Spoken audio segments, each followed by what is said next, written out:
My name is Madeleine Bunting. I'm a journalist on The Guardian and have been very involved in leading a team to launch a site on global development, which launched yesterday. There's a flyer on your sheet, and which will indeed be tracking the achievement of the Millennium Development Goals up to 2015.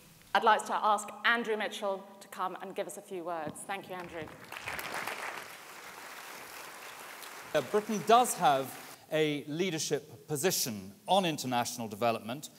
We have stood by our commitment, even in the current difficult economic times, to spend 0.7% of our national income on international development by 2013, to enshrine it in the law of the land, and also to stand by the rules governing the spending of aid, what aid can and cannot be spent on, which are outlined in the OECD DAC rules. And we will stand by that. And one of the great strengths, I think, of development policy in Britain, what we're all trying to achieve, is that there is common ground upon which all of us can stand. And this is a policy that is not Labour or Conservative or Liberal Democrat. It is a British policy. It is Britain's commitment to the world to make real progress. And one of the things that all of you can do next week, which I'm sure you will do with enthusiasm, is to get across this message throughout the length and breadth of Britain.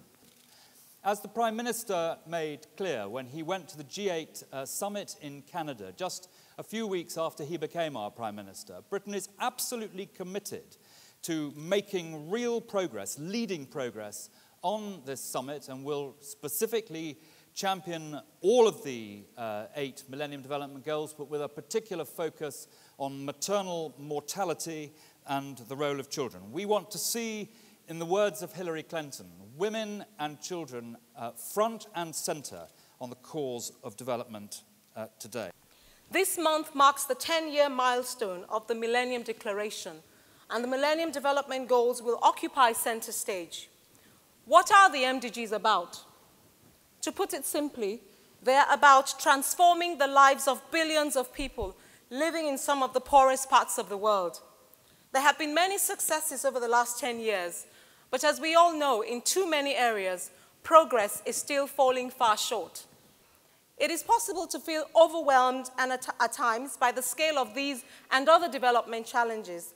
But as Ban Ki-moon has said, rather than retreat, now is the time to accelerate progress towards the MDGs and to strengthen the global partnership for development. We need an integrated aid system that is dictated less by who can shout the loudest and more by where the need is greatest, as dictated by the poor and marginalized in the developing world, for whom the MDGs are literally a matter of life and death. As the world attention turns to the summit, the dignitaries, the fancy venues, the power lunches, we must remember that the poorest people on the planet will be preoccupied, as always, with the simple business of trying to stay alive, eking out bravely a living against incredible odds. It is their voice, the voice of the poor and most vulnerable, that must inform the decisions and action plans coming out of New York. Ladies and gentlemen, the Millennium Development Goals must be achieved, whatever it takes.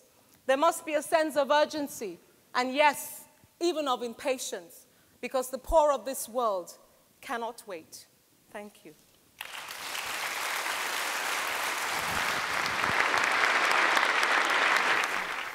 As a woman and founder and trustee of FEM Africa Solidarity Trust, I would particularly like to draw your attention to MDG 3, which calls on us all to promote gender equality and help empower women.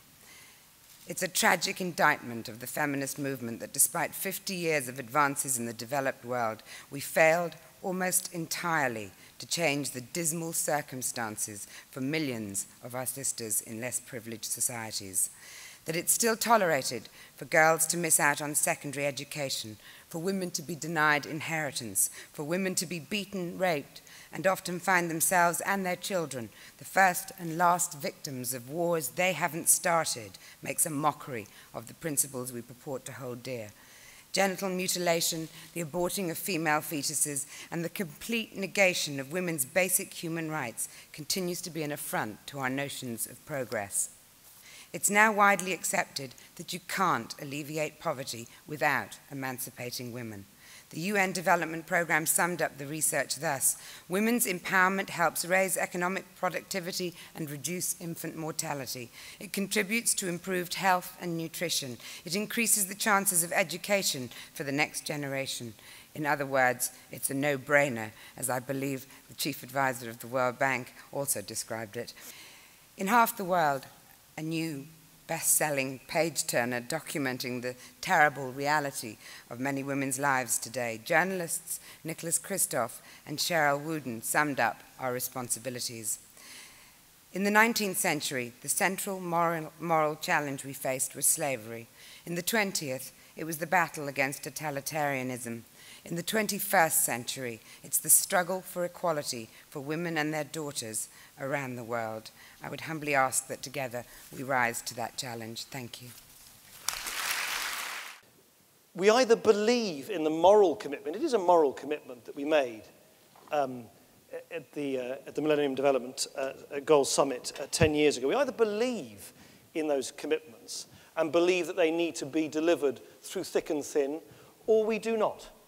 And I think it is exactly at times where we're having to take difficult choices that the level of our commitment has to be most clearly revealed. And that's why I'm very proud that this new coalition government, despite considerable pressures to the contrary, has decided to maintain its ambition to raise the amount of public money, of your money, that is going to be allocated towards development assistance over the next few years, because it is a sort of moral obligation on us to live up to the promises that we made. It's an issue of trust. I don't regard this summit as a summit where we should be seeking to reinvent the wheel, add new sort of, add-ons to the MDGs. We will have our own announcements to make, particularly around in the area of maternal health and malaria, where we'll be providing new commitments, new resources to what I hope will be a real step change in both of those fields. It is immensely, immensely helpful to be reminded not only of your passion about this, about the issues that we're dealing with next week, your commitment, 1.3 million people active in support of the MDGs, but also in these difficult times, your sort of stubborn, enduring belief that this is a duty which this generation has got to discharge in order to honour the promises we have made. Thank you very much. I'm going to ask Nick and Andrew to move over to the rather large suitcase at the side of the platform. And I'm going to ask three activists, Pat Spry, Harry Finder, and Giovanni Suburu, to come up to present it. In the suitcase is the number of the amount of people over the past year, including me, who have campaigned for you to make the Millennium Development Goals reality. If I could ask Nick Clegg and Andrew Mitchell, to open it and to reveal the number, please. The total number is 1.3 million.